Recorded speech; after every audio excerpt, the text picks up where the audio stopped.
मैं हूं प्रीति सिंह और आप देख रहे हैं हल्ला बोल, जहां हम उठाते हैं जनता के मुद्दे, पूछते हैं सीधे सवाल और दिखाते हैं बड़ी खबर। चलिए शुरू करते हैं आज का हल्ला बोल।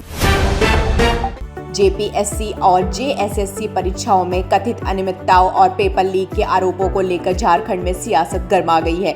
छात्रों के आंदोलन के समर्थन में बीजेपी ने आज यानी 11 अगस्त को झारखंड बंद का आह्वान किया है।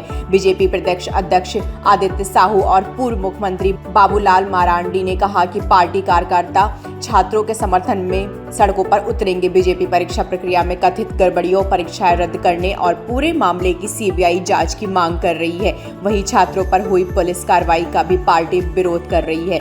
बंद को लेकर राज्य में राजनीतिक माहौल गर्म है।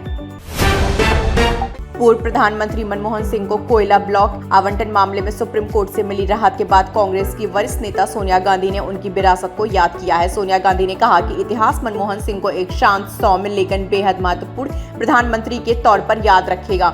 उन्होंने आरोप लगाया कि मनमोहन सिंह के खिलाफ एक सुनियोजित अभियान चलाया गया था। सोनिया गांधी ने कहा कि सुप्रीम कोर्ट के फैसले से सार्वजनिक चर्चा के एक दुखद अध्याय का अंत हुआ है। उन्होंने मनमोहन सिंह के खिलाफ लगाए गए आरोपों को गलत बताते हुए कहा कि वह अत्यंत सभी आरोपों से बरी हैं।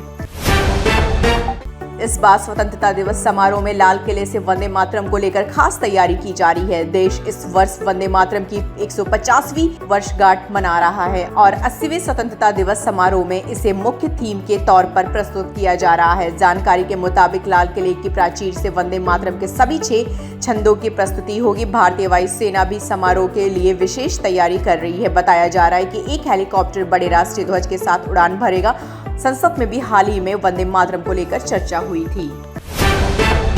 भारत अपनी मिसाइल तकनीक को लगातार मजबूत कर रहा है और इसी कड़ी में ब्रह्मोस 2 को भविष्य की अहम परियोजना माना जा रहा है। रूस के साथ मिलकर विकसित की जा रही या हाइपरसोनिक क्रूज मिसाइल परियोजना ब्रह्मोस परिवार की अगली पीढ़ी से जुड़ी है। इसकी संभावित रफ्तार और मारक क्षमता को लेकर कई दावे सामने आते रहे हैं। हालांकि इसकी अंतिम परिचालन क्षमता आधिकारिक रूप से तय और घोषित होना बाकी है। ब्रह्मोस 2 का उद्देश्य तेज गति और अत्याधुनिक तकनीक के जरिए भारत की तीनों सेनाओं की मारक क्षमता को मजबूत करना है। परियोजना के सफल विकास से भारत की हाइपरसोनिक हथियार तकनीक में महत्वपूर्ण बढ़त हो सकती है। बहुजन समाज पार्टी के राष्ट्रीय संयोजक आकाश आनंद ने उत्तर प्रदेश की राजनीति में करीब 2 साल बाद दोबारा सक्रिय वापसी की है। हाथरस के सादाबाद में हुई जनसभा में आकाश आनंद ने नए तेवर और परिपक्व अंदाज में नजर आए। उनके भाषण में पार्टी सुप्रीमो मायावती की राजनीतिक नसीहतों का असर दिखाई दिया, लेकिन युवाओं के बीच उनकी पकड़ और आकर्षण भी बरकरार दिखा। शुरुआती राजनीतिक झटकों के बाद आकाश अब अपनी रणनीति को ज्यादा संतुलित तरीके से आगे बढ़ते नजर आ रहे हैं। उनकी इस दोबारा लॉन्चिंग को बसपा की भविष्य की राजनीति और युवा नेतृत्व के लिहाज से काफी अहम माना जा रहा है। राष्ट्रवादी कांग्रेस पार्टी के शरद पवार गुट के 8 सांसदों ने प्रधानमंत्री नरेंद्र मोदी से मुलाकात, महाराष्ट्र से जुड़े कई मुद्दों पर चर्चा की। इस दौरान 4 प्रमुख हस्तियों को भारत रत्न देने की मांग भी रखी गई है। सांसदों ने महात्मा ज्योतिबा फुले, सावित्रीबाई फुले, संत तुकाराम महाराज और अण्णा भाऊ साठे के नाम प्रधानमंत्री के सामने रखे। इन चारों का महाराष्ट्र के सामाजिक, शैक्षणिक और सांस्कृतिक इतिहास में महत्वपूर्ण योगदान माना जाता है। सांसदों ने केंद्र सरकार से इन महान व्यक्तियों के योगदान को राष्ट्रीय सम्मान देने की मांग की। इस मुलाकात के बाद महाराष्ट्र की राजनीति में भी इस मांग को लेकर चर्चा तेज हो गई है। कोलंबिया में आए 7.4 तीव्रता के भूकंप ने भारी तबाही मचाई है। रिपोर्टों के मुताबिक भूकंप में अब तक कम से कम 132 लोगों की मौत हुई है, जबकि करीब 570 लोग घायल बताए जा रहे हैं। लगभग 1500 इमारतों को नुकसान पहुंचने की खबर है। भूकंप के बाद कई लोग मलबे में फंस गए और राहत एवं बचाव दल लगातार उन्हें निकालने में जुटे हैं। कई जगहों पर भारी मशीनों के बजाय हाथों और बाल्टियों से मलबा हटाकर लोगों की तलाश की जा रही है। अमेरिका ने आपातकालीन राहत के लिए कोलंबिया को $15.5 मिलियन की सहायता देने का ऐलान किया है। राहत अभियान लगातार जारी है।